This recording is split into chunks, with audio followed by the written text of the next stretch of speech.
Namaskaram.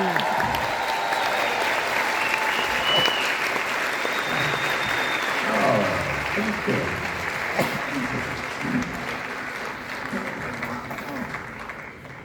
This is the soil man, what are you? This is the soil man.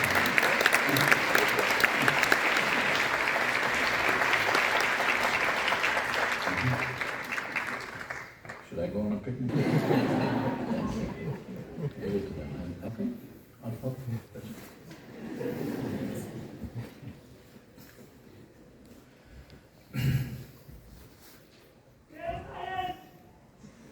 First 1 minute I will speak in French and after that I will…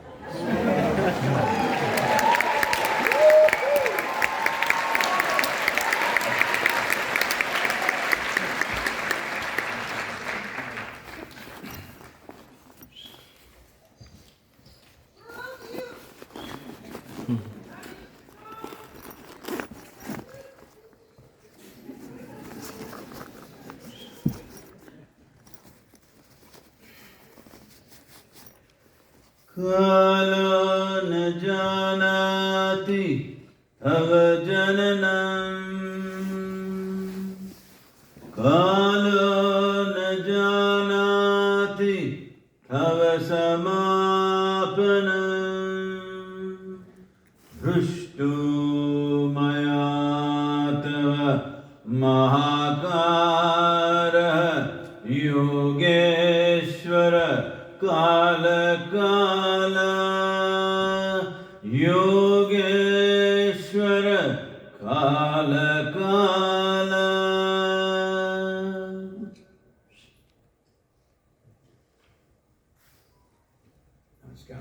In this city, when somebody speaks, if I don't understand, I think it's French. So, because you didn't understand, it must be French.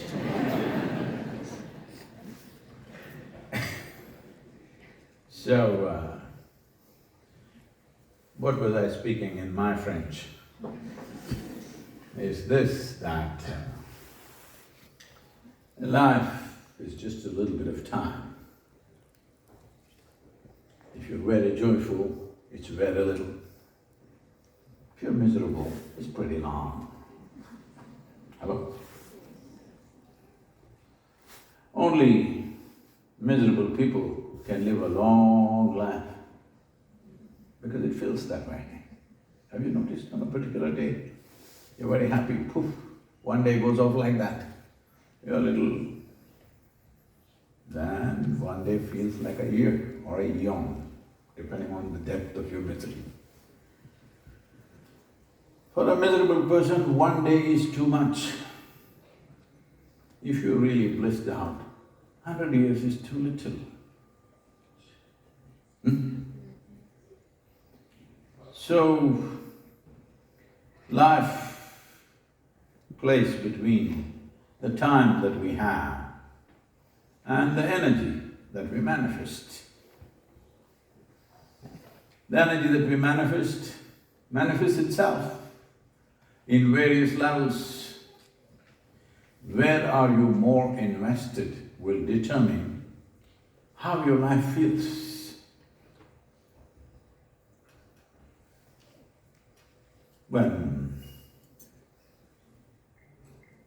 Then the 7 disciples of Adiyogi asked Adiyogi, what is this complex creation made of? Where is it all coming from? How does it happen? What is the mechanics of this? Wherever you look, a new kind of life. Right here, in your little garden, if you look close enough, there are so many creatures that you've never seen, so many creatures that you never thought existed. If you use a microscope, you will discover trillions of them. So when they asked this question, by then Adiyogi was bored with their questions. And I said, just 5 things.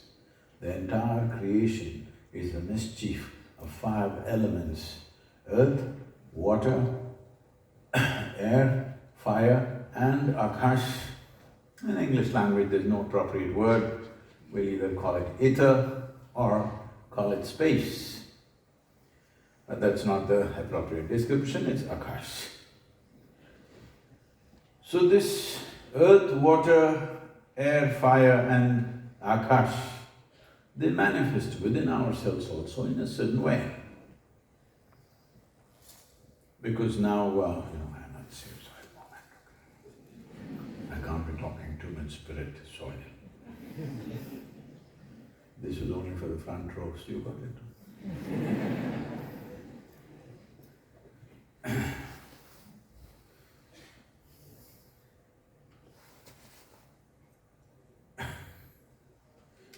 People keep asking me, Sadhguru, what is the secret?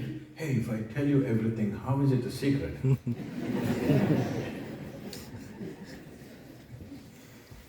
So, if we take a handful of really rich soil and put it on your plate, you will eat, it has all the nutrients. Can you eat it? Hello? Hello? No. If you think I'm so stupid?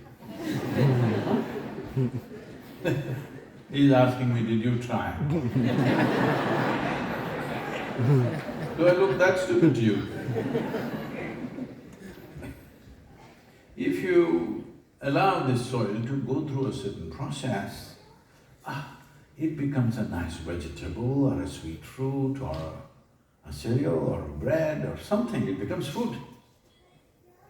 It's the same soil, but became food and then arrived on your plate. Now instead of eating it, ingesting it and digesting it and assimilating it, we'll open up the body and stuff the bread inside. I think the French baguette, you think my arm is a French baguette? No. You put it inside, here, here, here. You think it's going to work? No, it must go here and it must go through an entire complex process for the food that you have eaten to become this flesh and bone and blood. Hello? Still the same soil. Hello? Still the same soil became food because it went through a process. And then this same soil went through a process and became flesh and bone. Now this same soil, if you put it through another process, it will become the spirit. So in life is only this, are you a feeble spirit or are you a glowing spirit? Depends on how well nourished you are. I'm not talking about protein, vitamin, that kind of stuff. I'm talking about as you put the soil through a process and made it food, as you put the food through a process and made it flesh, as you put the flesh through a certain process, you're the spirit. I'm using the word spirit in its sense as life is, not in scriptural terms, not in religious terms, not about you going to heaven. Hello those.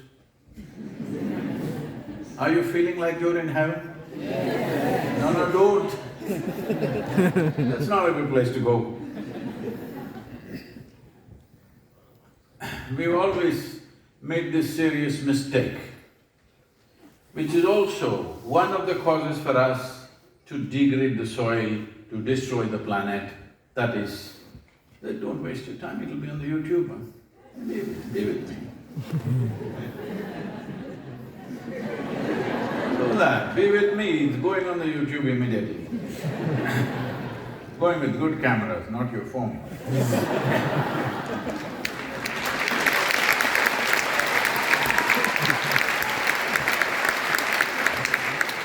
is what I'm telling you. So, I'm not talking in terms of spirit means going up. Tell me, where should the spirit be? Here or there? No, it is supposed to be up there. It's a round planet. What do the French think? It's a round planet. And it's spinning. If you look up, you're inevitably looking up in the wrong direction. Hello? If you were in Australia, how would you look up? Hello? I'm asking you.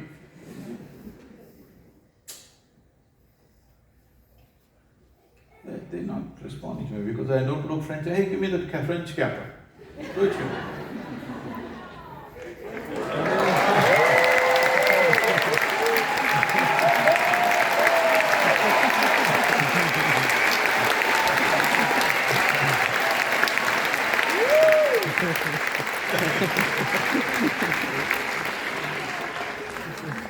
So, this is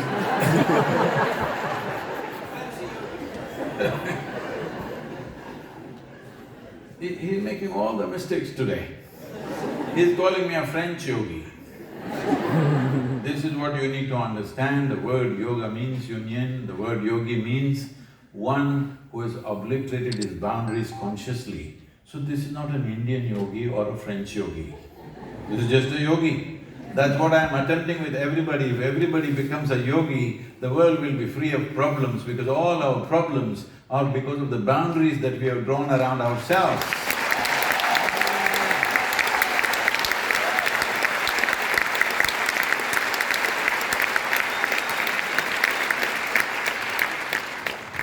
They may arrest me with this cap, it's okay.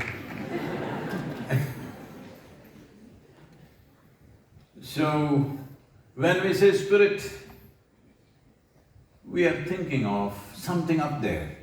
No, a soil becomes a sprout, sprout becomes a plant. Well, people will say it's a seed, but seed is also soil. And then it becomes a flower. You can't believe the stinking manure made this fragrant flower. Huh? But is it true? It is the more stinky the manure is, the more fragrant the flower is? Hello? So, it is this soil which becomes food, it is this food which becomes body, it is this body which becomes spirit. This is the evolutionary process. Not that the animal doesn't have it, but it's feeble. Not that every human being doesn't have it, but in some it may be feeble because they did not do the necessary process. If you eat the food, if you're not able to digest it and assimilate it, you would still be weak and malnourished, isn't it? Yes. This is the same way. You have a body that has come from the basis of this soil, but the next process if you do not do, you will not have a strong spirit. Strong spirit means not you have a strong temper. Spirit means, see, body means like this. This is my body, that's your body. These two are two separate things. This is my mind, that's your mind. These two are two separate things. Here and there our minds may overlap, but still, that is your mind, this is my mind. Our bodies are very separate. Suppose I get buried in the French soil, and when you get buried after many years, 100 years later, okay? When you get buried, suppose they buried you right next to me, then you understand this body and that body are the same stuff. Hello?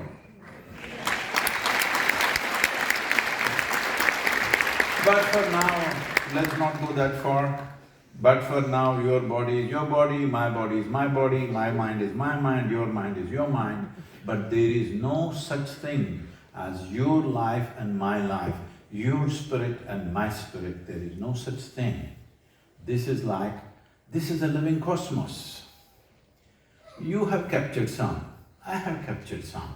How much will determine the profoundness of your life?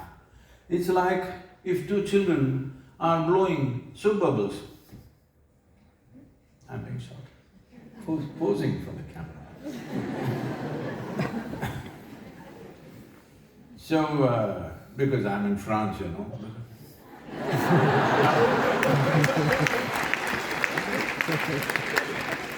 Is it correct? So,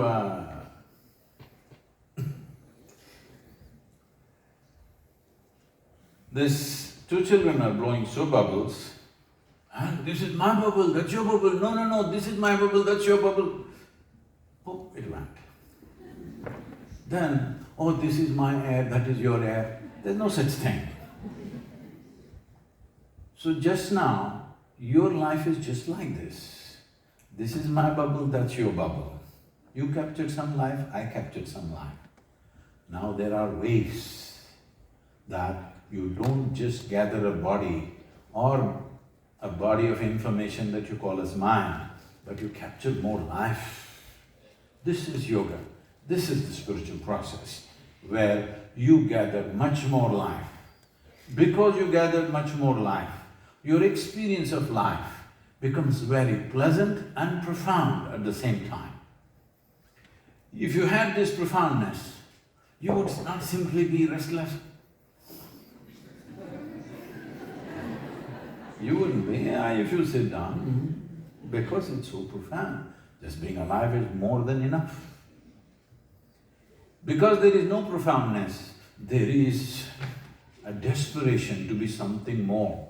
All human beings, no matter where they are, what they're doing, they're trying to be something more than what they are right now, isn't it? If it finds a very basic physical expression, we call this sexuality. You're trying to include another which is not you as a part of yourself. It seems to work for a moment and then it doesn't. If it finds an emotional expression, we call this love. Emotionally, you're trying to integrate somebody as a part of yourself.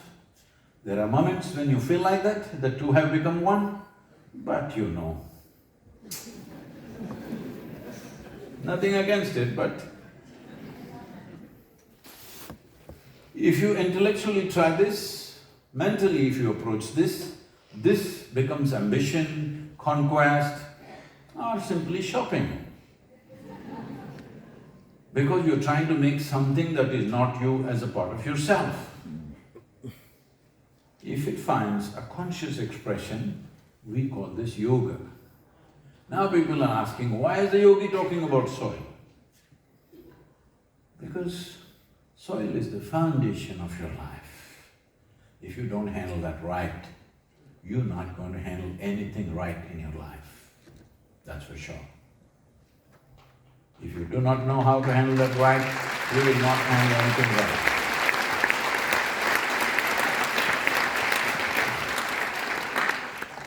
All the terrible statistics, we have spoken enough about it.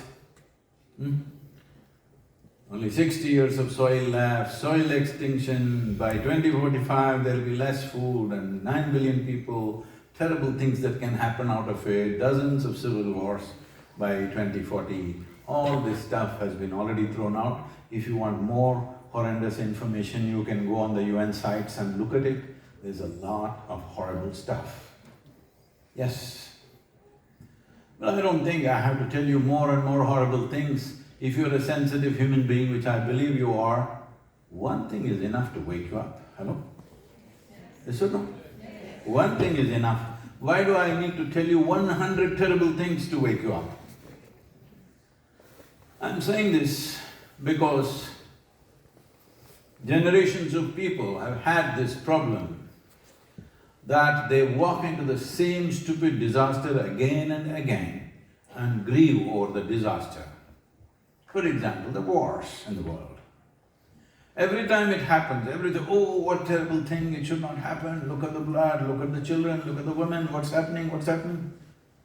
But after 2 years, they'll be at it once again, somewhere else. Yes or no? Hello?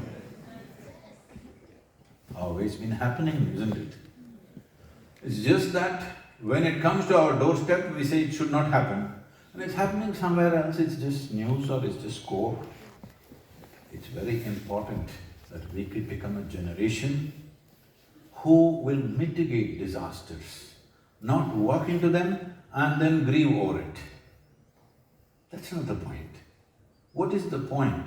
Grieving over a disaster that we create. Best to mitigate it, isn't it? Best to turn back.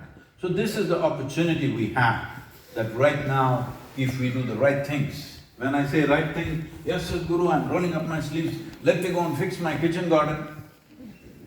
Very cute, very, very cute of you. But that is not a solution. It's very wonderful for you to do that. But that is not a solution because 71% of world's land is under agriculture. Another 4.2% is urban land. So the land is either plowed or paved. This is the problem. Plowed land and paved land.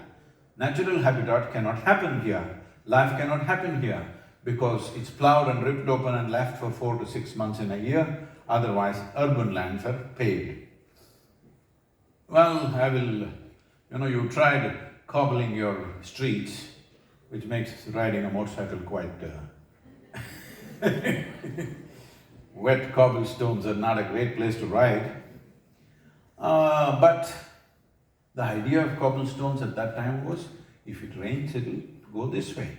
But now it looks like you concreted it and on top of it you put the cobble. This is no good because you have heavier vehicles than then, so you've done it, it's okay, we build cities the way we build.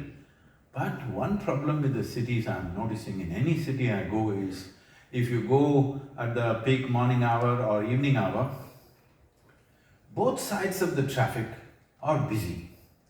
This means people who live here work there, people who live there work here. What's wrong with us?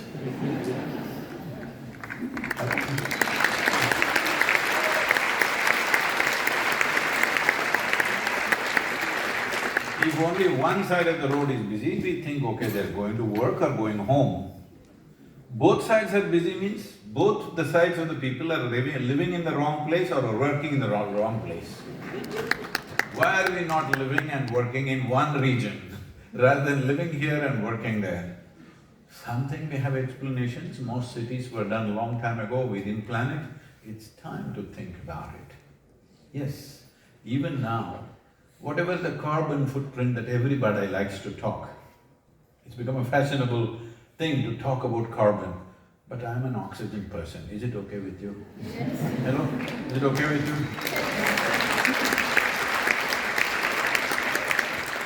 The carbon footprint that we're talking about, they're saying even with all the fertilizer, pesticide nonsense, if you create one apple, to transport that apple, let us say 3 to 5,000 kilometers, which is normally it's traveling that much for most countries, maybe in Paris, around you it may be growing. If it's a kiwi, you eating a kiwi? You think you like kiwi? That is traveling 12,000 kilometers. So if it travels 3 to 5,000 kilometers, that apple, its transportation is causing 9 to 12 times carbon or fossil fuel than what it takes to grow it. If it grew right here, that would be cut down significantly.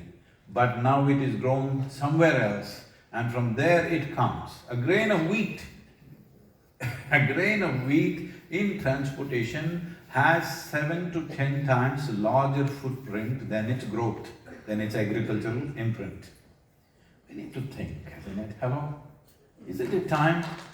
Hello, isn't it time to reorganize ourselves a little bit? Where people are, maximum amount of food should grow where people are. Some things we can get the kiwi, it's okay. One fruit comes from somewhere, it's okay. But everything comes from somewhere, something wrong with us, unless you're living in a desert or something. So even there they are making attempts to grow food. Why have we become like this? Essentially, is it okay if I blame it everything on the European mind?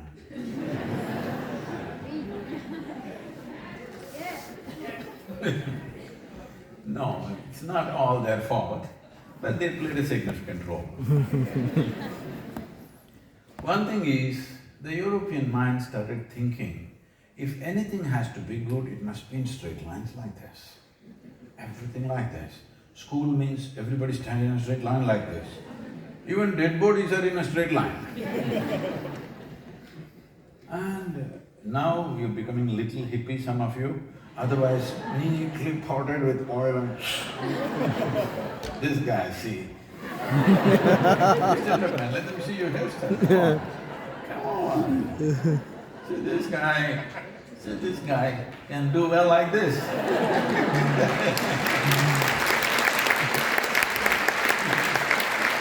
It's okay.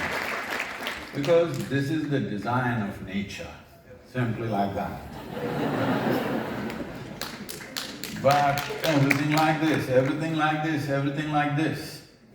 So in the same effort, we made our agriculture also like this, proper lines. It must be straight lines like this, everything in that way. That's not how land is. Have you seen at least the contours of the land, how it is? In India, if you… now they're also trying to imitate the European structure. Otherwise, if you look at it in various places in India, the farm fields are made like this, like that, like that. Why? Because the soil is like that. What… the soil that's here and the soil that is just over there is very different. Accordingly, they built a structure of the farm that according to the soil types, they went like this, like that. Now, whatever the soil, we ignore it. Boom, straight line. Because our machines demand straight lines. Well, we could build different kind of machines. Hello? A damn machine which goes only straight. Why? We can build a machine which goes like this.